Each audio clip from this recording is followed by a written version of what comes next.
Hi, I'm Stacy Cervenka, the director of the Iowa Department for the Blind, and I'm here today with the newest member of our leadership team, our Education and Training Administrator, April Stotz.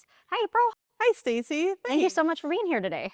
Yeah, of course. So, April comes to us with a lot of experience in vocational rehabilitation and pre-employment transition services. So, April, can you tell us a little bit about your experience in the field? Sure. Actually, I spent the last 20 years at Iowa Vocational Rehabilitation Services. 20 years ago, I started as a counselor up in the northwest corner of Iowa, serving adults and youth, providing pre-employment transition services to the youth and assisting the adults with their employment goals.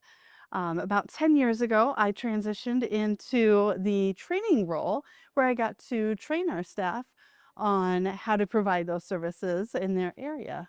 Excellent. So, tell us a little bit about yourself outside of work. All right, so I've got two children. I've got a daughter who is a sophomore, and I've got a son who is a eighth grader. Both of them active in sports, volleyball, trap, all sorts of different things, keeping me busy. And then my husband is a shop teacher at Waukee High School. Very cool. Yeah. So, you've joined us at a really exciting time of year. You've really had to kind of hit the ground running because in a few weeks, we're about to start our 8-week residential summer youth program. So, can you tell us about it? Yeah, you're talking about our LEAP program. That's our Leadership Education and Advocacy Program. Students with blindness or low vision are able to join us for up to 8 weeks, but they could even come just for 1 week if they're interested.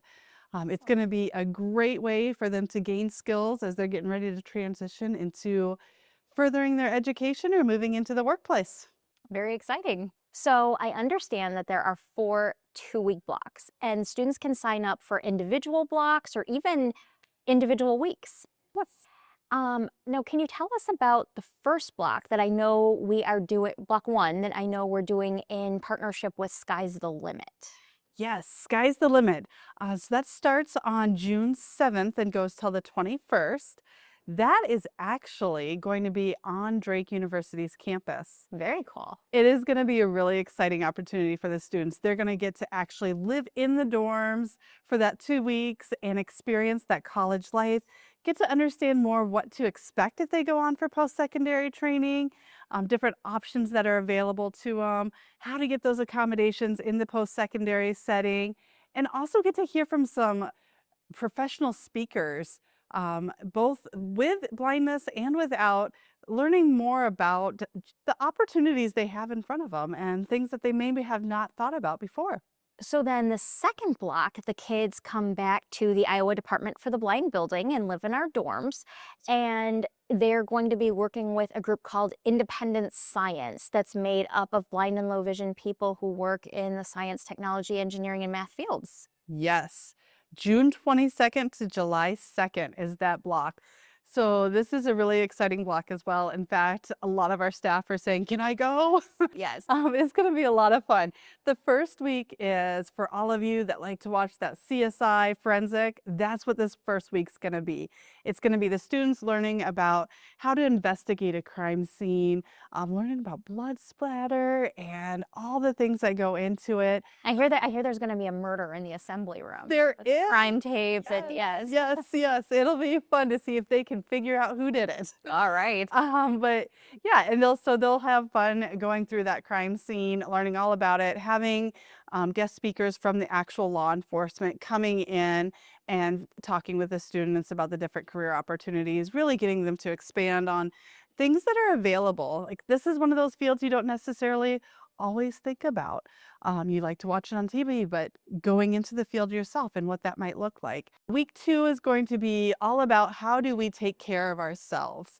So we're going to talk about exercise, healthy living, healthy eating, all the things that they need so that they can be able to be successful and healthy after graduation. the science behind why we should eat healthfully and engage in Exactly. physical activity. That sounds amazing. Yep. So then the students have a well-deserved summer break from July 2nd through 12th to go home, visit with their families, enjoy the July 4th holiday. Some people might choose to go to the National Federation of the Blind convention. And then after that, they come back on July 12th again to our building in Des Moines for a music camp hosted by the Philemon M. D'Agostino Greenberg Music School from New York City. Yes, so FMDG, that'll be July 12th through the 25th. And again, another great couple of weeks for the students. They're going to learn more about the music industry. They'll go through a progression during this phase. So during this 2-week block, kind of hoping that they're able to start at the beginning and go all the way through instead of coming in just for 1 week at a time, because they're going to learn so much about music that they're going to be able to make their own sound and production. So it's going to be a really exciting camp, especially for those with that musical artistic capabilities. And so I understand that they're going to learn about sort of audio editing. They're going to learn about what it is to record and work in a studio. They're going to actually record a track in a studio at Sonic Factory here in Des Moines. And then they're going to put on a performance for their parents. Yes, that is correct. Yes. In fact, they are also going to have a lot of professional individuals from the music industry actually in there teaching them. So it'll be amazing. And so then tell me about block 4, the final block of the summer. Yes, so we are going to wrap it up with a party. So the last 2 weeks are going to be really building on those life skills, bringing it all together, making sure that they are ready for whatever their transition holds, going off to college, going into the work environment. At the end, they will be able to have a parents' night where they get to explain everything they learned through the camp, have a small celebration with all their friends that they made through the camp. But it should be a lot of fun. Well, thank you so much for telling us about all this. I know I'm excited to meet the students, and it just sounds like it's going to be a memorable summer for both the students and the staff. Great, thanks. Yeah, I appreciate you letting me talk to you about the program. I'm really excited for it to get started. And hopefully we have a lot of individuals coming to join us. So if I know a blind or low vision student who might be interested in this, how can they sign up? They can still sign up. And the best way to do that is to go to our website, blind.iowa.gov/LEAP 2026, and complete the application on there.